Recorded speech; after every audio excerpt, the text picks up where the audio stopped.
बच्चों अब नौका विहार का हम अगला पद पढ़ेंगे। चौथा पद में इस पदांश में कवि ने नौका विहार करते हुए दोनों तटों के प्राकृतिक दृश्यों का मनोरम चित्र अंकित किया है।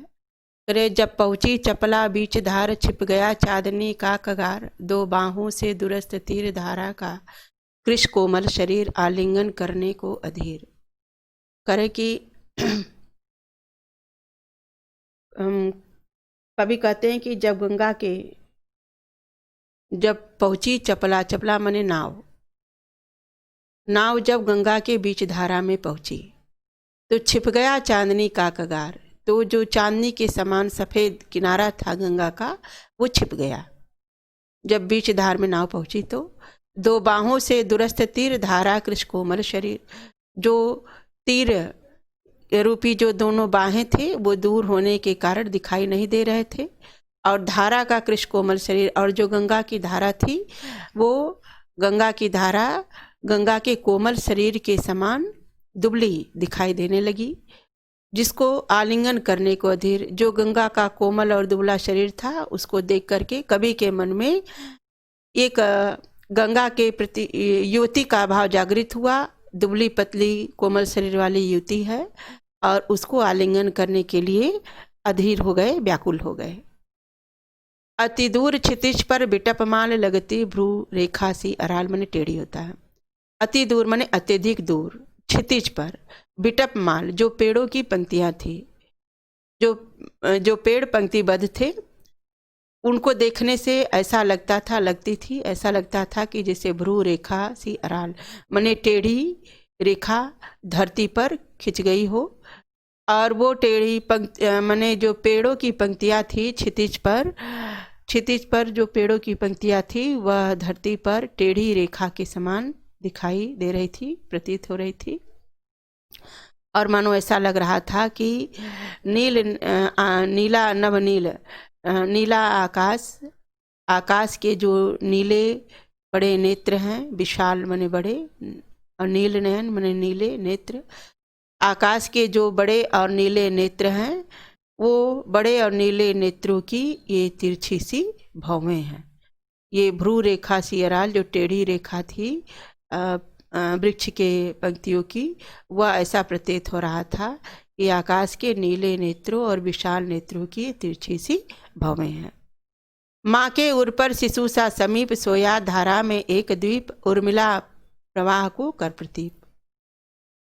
उर्मिल मन लहरें होती है, प्रवाह मने प्रवाह।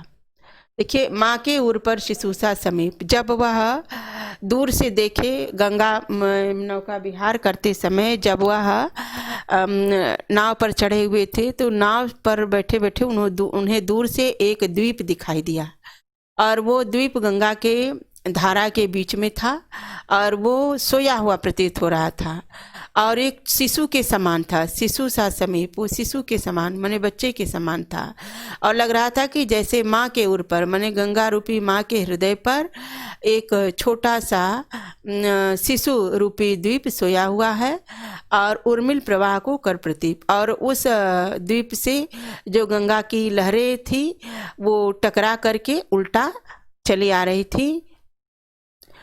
वह कौन बिहग क्या बिकल कोक, उड़ता हरने को निज बिरह शोक। कह रहे कि वो जब गंगा विहार करते समय जब कभी नाव बैठे थे तो उस समय आकाश में एक पक्षी उड़ रहा था। उस पक्षी को देख करके कह रहे कि यह कौन पक्षी है, क्या बिकल कोक, चकवा पक्षी है, ये क्यों व्याकुल है, क्या बिकल कोक मने ये पक्षी क्यों व्याकुल है।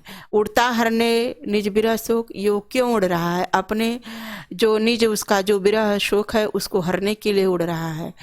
छाया की कोकिल को भी लोग कह रहे हैं कि वह अपनी छाया को गंगा की नदी में देखता है तो वो कोकी मान लेता है, कोकी को भी लोग, और कोकी यानी कि चकवी मान करके उसे देखता है, और इसलिए उससे मिलने के लिए वो व्याकुल है, और कहता है कि मैं को जब चकवी से मिल लूँगा तो मेरा जो विरह शोक है वो हरण हो जाएगा।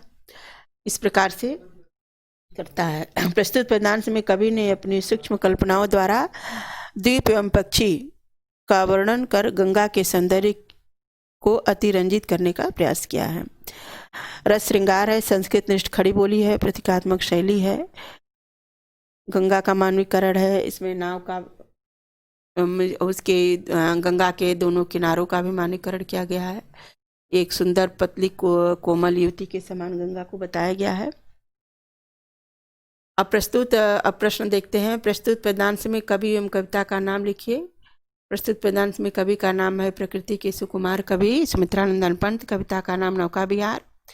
रेखांकित अंश की व्याख्या कीजिए। रेखांकित अंश में है कि जब नौका विहार करते समय चपला मने नाव जब बीच धार में पहुंच गई तो दोनों किनारे जो चांदनी के समान सफेद किनारे थे, कगार मने किनारे, छिप गए। दोनों बाहों से दुरस्त तीर धारा का कृष्ण कोमल शरीर आलिंगन करने को अधीर। जो है जो तीर रूपी किनारे रूपी जो दोनों बाहें थी गंगा की वो दूर हो गई, और दूर होने के कारण गंगा की जो धारा थी वह एक कोमल पतली युवती के समान शरीर वाली दिखाई देने लगी, जिसको देख करके कवि के मन में गंगा के उस कोमल शरीर को आलिंगन करने के लिए धीरता उत्पन्न हुई। नौका विहार के समय कवि को दूर से दिखने वाले तट कैसे प्रतीत होते हैं? नौका विहार के समय कवि को दूर से दिखने वाले तट एक कोमल किनारे एक कोमल युवती के समान प्रतीत होते हैं।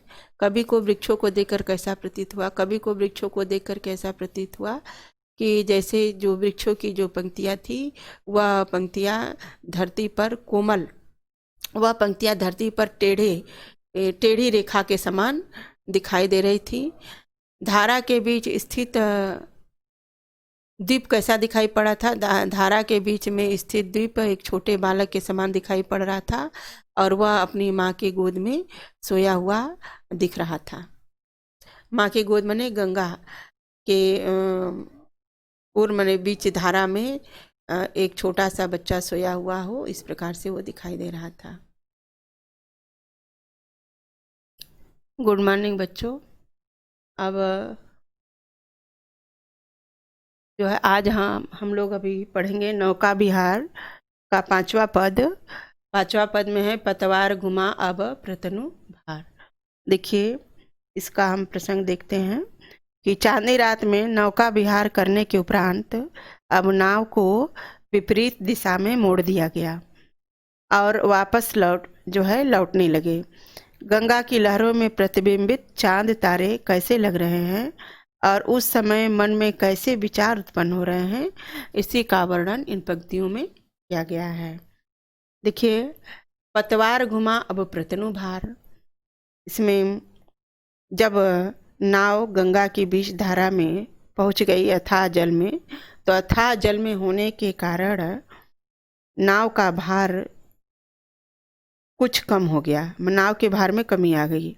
इसी आधार पर पंत जी कहते हैं कि जब मेरी नाव गहरे पानी की धारा के मध्य पहुंची तब उसका भार अत्यधिक हल्का हो गया। अब प्रतनु भार, भार मने भार होता है, प्रतनु मने हल्का, अब मने अब, यानी कि गंगा के बीच धारा में पहुंचने के बाद नाव का भार हल्का हो गया। तो जब नाव का भार हल्का हो गया तो वो अपने पतवार को घुमा लिए, नाव को घुमा दिए।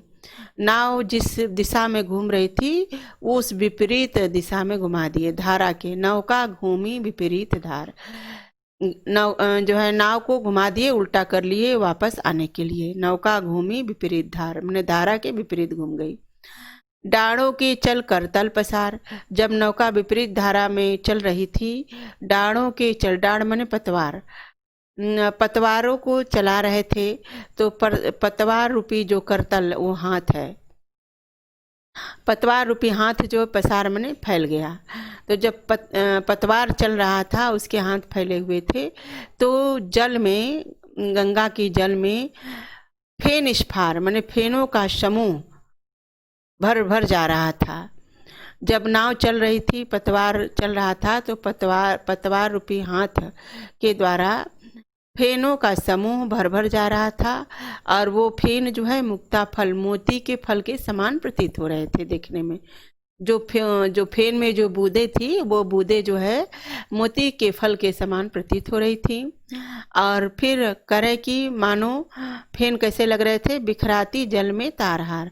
और फेन इस प्रकार से लग रहे थे कि जैसे कि तारों का हार जल में बिखेर दिया गया हो, तोड़ तोड़ करके तारों का हार जल में बिखेर दिया गया हो, इस प्रकार से प्रतीत हो रहा था जब नाव धारा के विपरीत में चल रही थी। फिर कह रहे हैं कि ये तो जल हो गया। फिर कह रहे हैं कि अब लहरों पर है कि जब नाव चल रही थी तो जो नदी वो शांत थी, और नदी के में नाव चलने के कारण उसमें लहरें उत्पन्न हो रही थी। वो लहरें कैसी लग रही थी, देखिए जब नाव चल रही थी तो नाव में पतवार चलने से लहरें उत्पन्न हो रही थी। वो लहरें चांदी के सांपों सी रलमल, चांदी के सांपों सी, वो लहरें चांदी के सांप के समान रलमल चमक रही थी। और नाचती रश्मियां जल में चल, और चंद्रमा की किरणें जब उस जल में पड़ रहा था तो लग रहा था कि जैसे लहरें जो है जल में नाच रही हूँ, लहरें नाच रही हूँ चंद्रमा की किरणों को पा करके, चांदनी रात को पा करके। रेखाओं से खिंच तरल, तरल तरल मन जल। और ऐसा लग रहा था कि मानो जो जल है वो जल में एक सरल सी सीधी रेखा खींच दी गई हो, इस प्रकार से प्रतीत हो रहा था। अब देखिए, अब इसमें है लहरों के विषय में। गंगा में जो लहरें उठ रही थी नाव चलने के कारण, वो लहरें कैसी थी, लहरों की लतिकाओं में खिल, माने लहरों की लताओं में खिला हुआ था।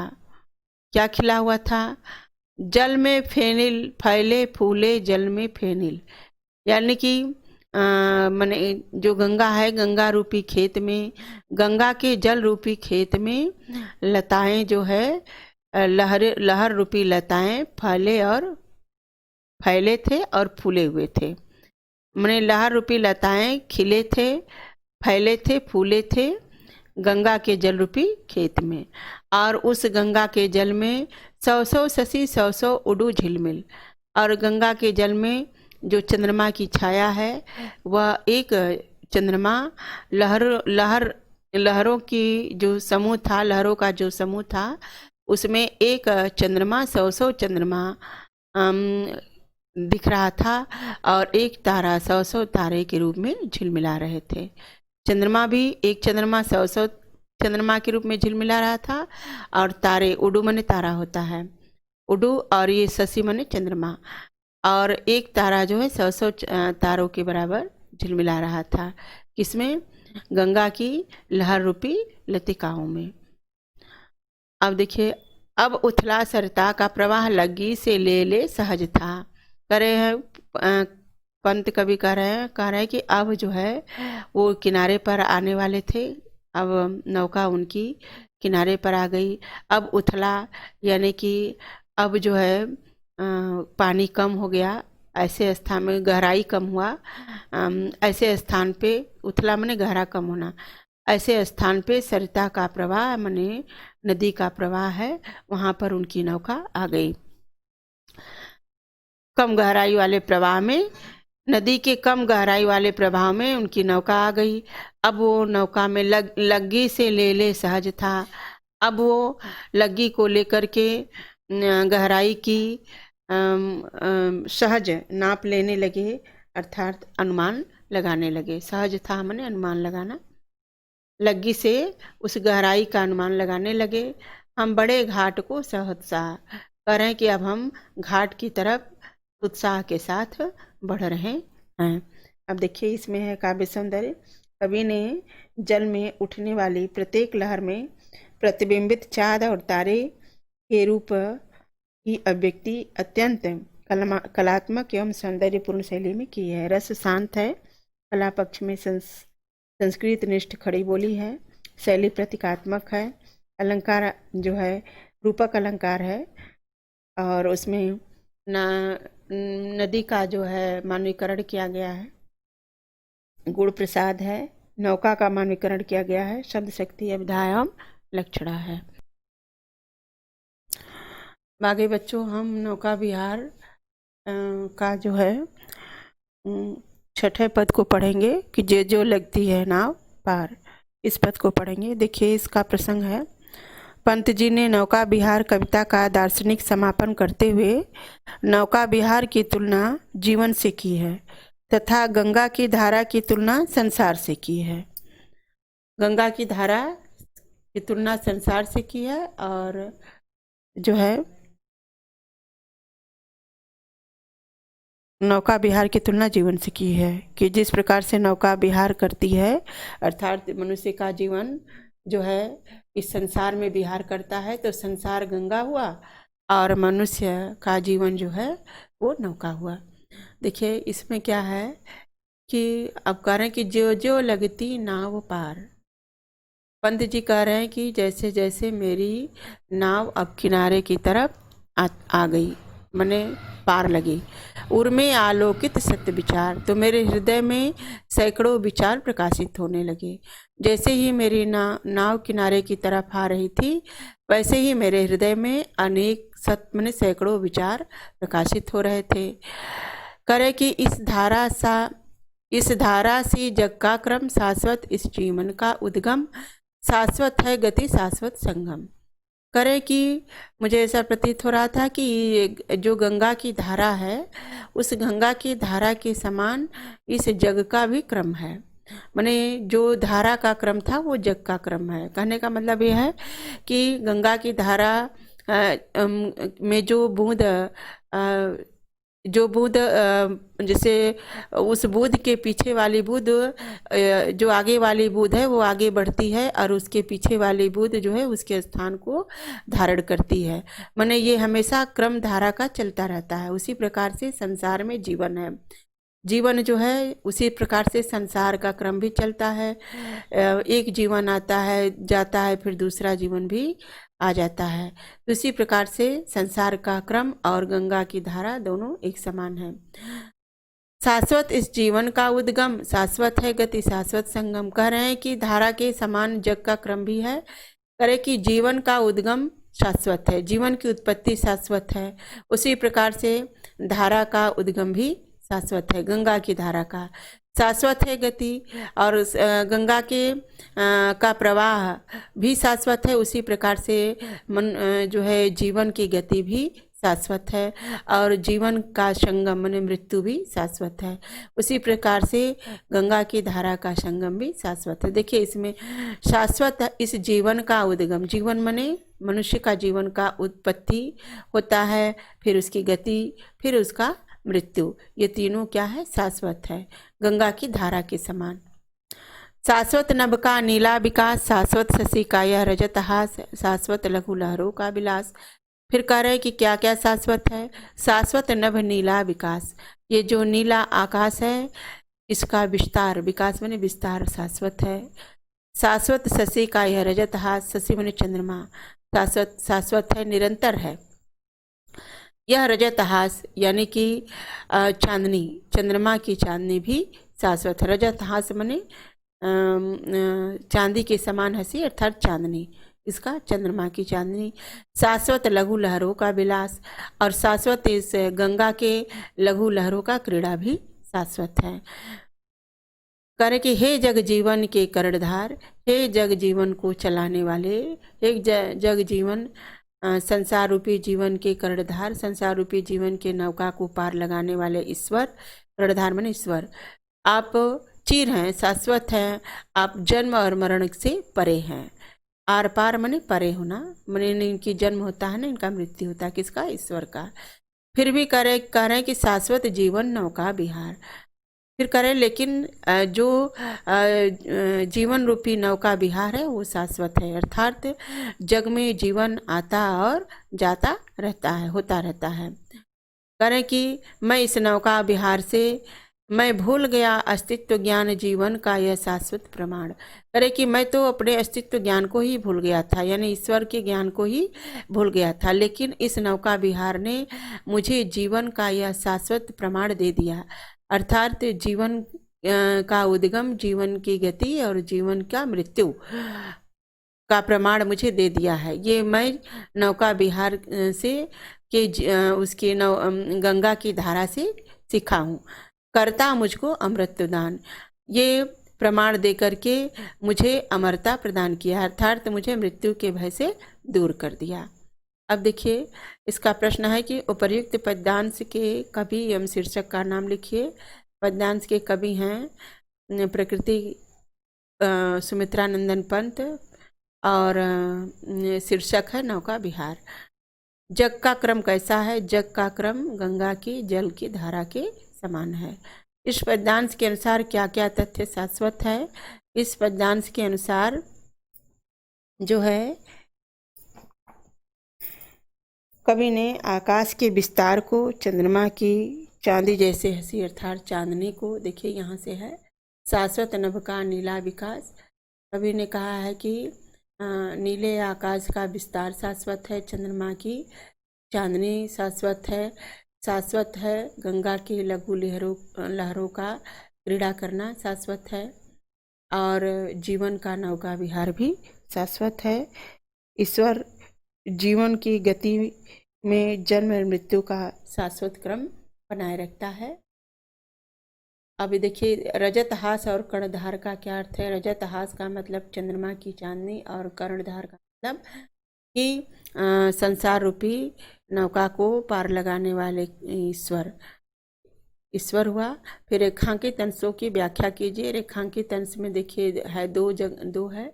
इस धारा से जग का क्रम शाश्वत, इस जीवन का उद्गम शाश्वत है, गति शाश्वत संगम करे कि इस धारा से जग का क्रम माने इस गंगा की धारा के समान इस जग का भी क्रम है। जैसे धारा क्या होती है?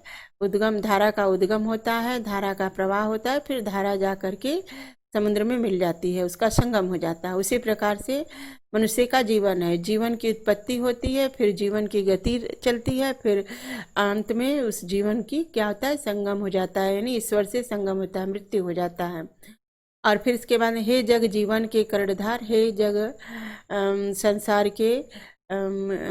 संसार के जीवन को चलाने वाले ईश्वर, तुम चिर हो, शाश्वत हो, निरंतर रहने वाले हो, जन्म मरण से परे हो, तुम्हारा जन्म मृत्यु नहीं होता, फिर भी शाश्वत जीवन नौका विहार, फिर भी जो जीवन रूपी नौका है वो जीवन रूपी नौका का विहार होता ही रहता है, अर्थात जीवन चलता ही रहता है। अब इसका हम वो देखेंगे काव्य सौंदर्य में इस धारा से जग का क्रम में उपमा अलंकार है।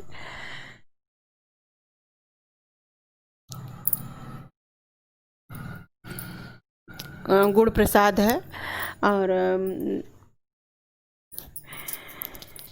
नौका विहार के सौंदर्य से चित्रण के क्रम में कवि ने जीवन की शाश्वतता पर विचार किया है।